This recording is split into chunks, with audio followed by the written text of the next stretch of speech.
Video को like करें, channel को सब्सक्राइब कर बेल आइकन जरूर दबाएं हमारी न्यू वीडियो नोटिफिकेशन पाने के लिए।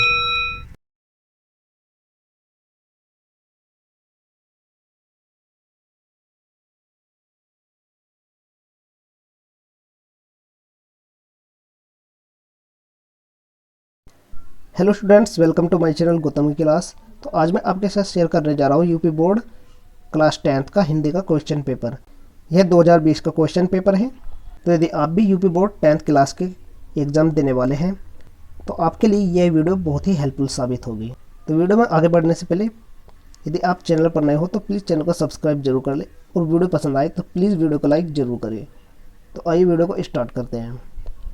इस पेपर को करने के लिए आपको समय 3 घंटे 15 मिनट का दिया जाता है, जिसमें 15 मिनट आपको पढ़ने के लिए दी जाती है और ये 70 नंबर का पेपर होता है। 30 नंबर का आपका प्रैक्टिकल होता है। तो यहाँ पर पहला क्वेश्चन दिया गया है जिसका खंड के दिया गया है, निम्नलिखित कथनों में से कोई एक कथन सही है उसे पहचान कर लिखिए। तो इसमें आपके 4 ऑप्शन दिए गए हैं, आपको इनमें से केवल एक कथन जो सही है उसे छांट कर लिख देना है। तो ये नेक्स्ट क्वेश्चन देखते हैं। यहाँ पर ख में दिया गया है, निम्नलिखित कृतियों में से किसी एक कृति के रचनाकार का नाम लिखना है।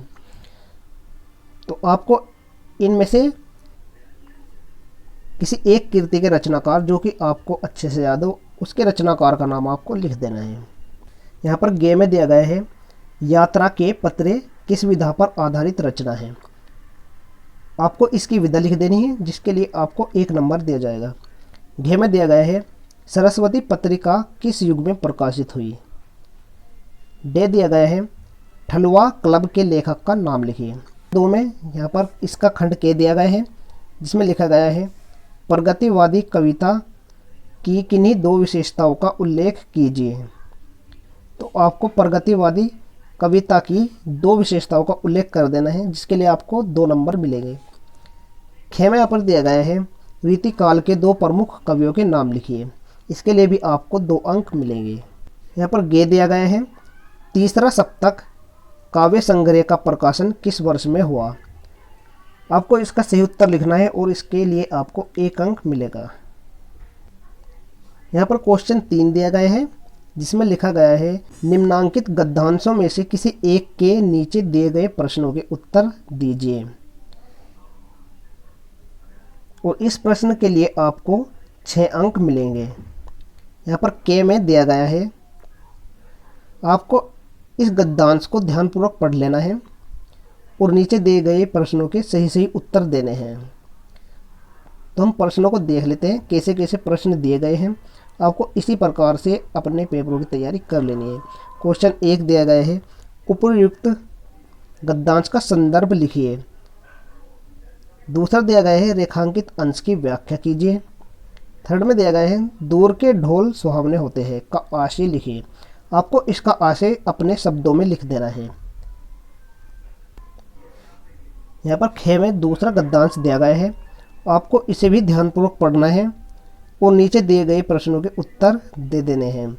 यहाँ पर पहला प्रश्न दिया गया है, इसमें उपर्युक्त गद्यांश का संदर्भ लिखिए, रेखांकित अंश की व्याख्या कीजिए, लेखक ने ईर्ष्या को अनोखा वरदान क्यों कहा है। यहाँ पर प्रश्न नंबर 4 दिया गया है जिसमें लिखा गया है, निम्नलिखित पद्यांशों में से किसी एक पद्यांश की संदर्भ सहित व्याख्या कीजिए। इसके लिए भी आपको 6 अंक दिए जाएंगे। तो यहाँ पर के दिया गया है, आपको इसे ध्यानपूर्वक पढ़ लेना है।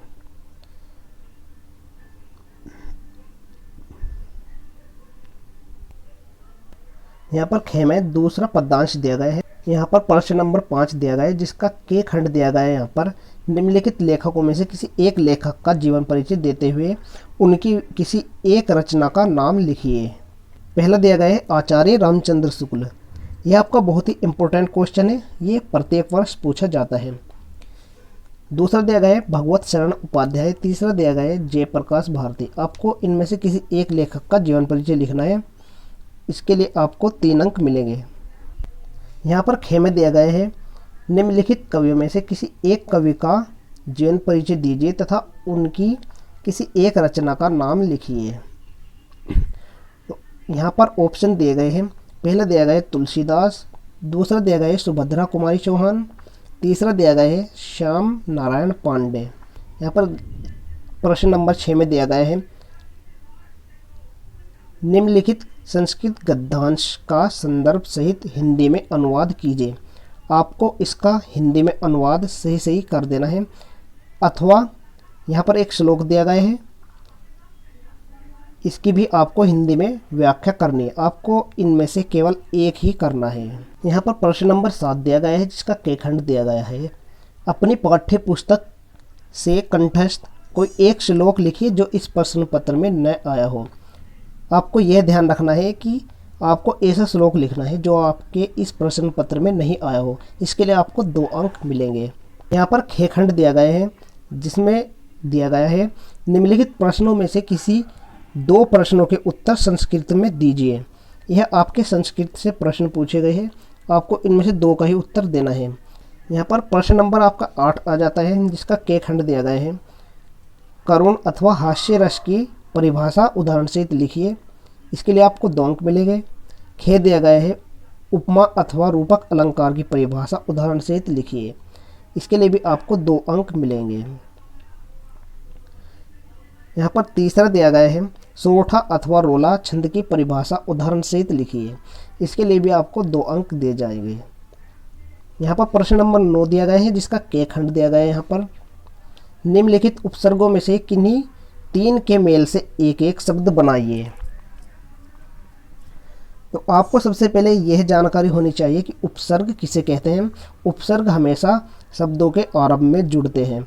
तो आपको इनमें से केवल 3 उपसर्गों के मेल से कोई शब्द बना देना है। इसके लिए आपको 3 अंक मिलेंगे। यहाँ पर ख दिया गया है निम्नलिखित में से किन्हीं 2 प्रत्ययों का प्रयोग करके एक एक शब्द बनाइए। आपको यह जानकारी होनी चाहिए कि प्रत्यय हमेशा शब्दों के अंतों में जुड़ते हैं। तो आपको ऐसे शब्द लिखने हैं जिनके अंत में ये शब्द आए। आपको इनमें से किन्हीं 2 प्रत्ययों का प्रयोग करके एक एक शब्द बनाना है, जिसके लिए आपको 2 अंक मिलेंगे। यहाँ पर गे में दिया गया है निम्नलिखित में से किन्हीं 2 के विग्रह सहित समास का नाम लिखिए। आपको इनमें से केवल 2 का ही उत्तर देना है, जिसके लिए आपको 2 अंक मिलेंगे। यहाँ पर घ में दिया गया है निम्नलिखित में से किन्हीं 2 शब्दों के तत्सम रूप लिखिए। यहाँ पर हिंदी के शब्द दिए गए हैं जिन्हें आपको तत्सम यानी संस्कृत में लिखना है, और आपको किन्हीं 2 का ही उत्तर देना है, जिसके लिए आपको 2 अंक मिलेंगे। नेक्स्ट में दिया गया है जो कि डे खंड दिया गया है आपका, निम्नलिखित में से किन्हीं 2 शब्दों के 2 पर्यायवाची शब्द लिखिए। आपको इनमें से केवल 2 का ही उत्तर देना है, जिसके लिए आपको 2 अंक मिलेंगे। प्रश्न नंबर 10 में दिया गया है, जिसका के खंड यहाँ पर दिए गए हैं। निम्नलिखित में से किन्हीं 2 में संधि कीजिए और संधि का नाम भी लिखना है। इसके लिए आपको 2 अंक मिलेंगे। यहाँ पर ख में दिया गया है निम्नलिखित शब्दों के रूप चतुर्थी विभक्ति बहुवचन में लिखने हैं। आपको इनमें से दोनों प्रश्नों के उत्तर देने हैं, जिसमें आपको 2 अंक मिलेंगे। यहाँ पर गे में दिया गया है निम्नलिखित में से किसी एक शब्द की धातु लकार पुरुष अथवा वचन लिखिए। आपको इनमें से केवल 1 का ही उत्तर देना है, जिसके लिए आपको 2 अंक मिलेंगे। यहाँ पर घ खंड दिया गया है निम्नलिखित में से किन्हीं 2 वाक्यों का संस्कृत में अनुवाद कीजिए। यहाँ पर हिंदी के वाक्य दिए गए हैं जिन्हें आपको संस्कृत में अनुवाद करके लिखना है। इनमें से आपको 2 ही उत्तर देने हैं, जिसके लिए आपको 2 अंक मिलेंगे। यहाँ पर प्रश्न नंबर 11 दिया गया है, जिसमें लिखा गया है निम्नलिखित वाक्यों में से किसी एक विषय पर निबंध लिखिए। आपको इनमें से किसी एक विषय पर निबंध लिखना है। जिस विषय पर भी आपको अच्छा निबंध लिखना आता हो, आप उनमें से लिख सकते हो। क्वेश्चन नंबर 12, जिसमें लिखा गया है अपने पठित खंडकाव्य के आधार पर निम्नलिखित प्रश्नों में से किसी एक प्रश्न का उत्तर लिखिए। आपको खंडकाव्य आपके टीचर बता देंगे आपके ज़िले में कौन सा खंडकाव्य आपको लिखना है। आप इनमें से चुनकर उसका उत्तर लिख सकते हैं।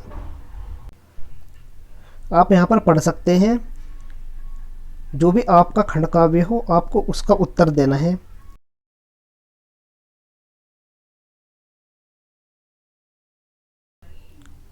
तो यहाँ पर मैंने आपको पूरा क्वेश्चन पेपर दिखा दिया है। यह आपके आने वाले एग्ज़ाम के लिए बहुत ही हेल्पफुल होगा। आप इसमें से जो भी आपको इम्पोर्टेंट क्वेश्चन लगते हैं उन्हें नोट डाउन करके अपने आने वाले पेपर की तैयारी कर सकते हो। आपको ये वीडियो कैसी लगी प्लीज़ वीडियो को लाइक ज़रूर करें और चैनल पर नए हो तो प्लीज़ चैनल को सब्सक्राइब ज़रूर करें। धन्यवाद।